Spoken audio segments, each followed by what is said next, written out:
ఇళ్ళలో నాకు ఎవరు లేరు, నాను వారు ఒకరును లేరు. నేను దిక్కులేని దీన దరిద్రుడను, నేను దిక్కులేని దీన దరిద్రుడనయ్యా.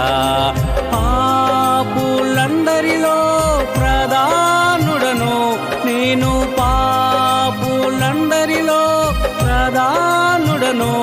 నేను ఎవరు లేని వాడను యేసయ్యా, నేను అందరూ ఉన్న అనాథను యేసయ్యా. నేను ఎవరు లేని వాడను యేసయ్యా, నేను అందరూ ఉన్న అనాథను యేసయ్యా.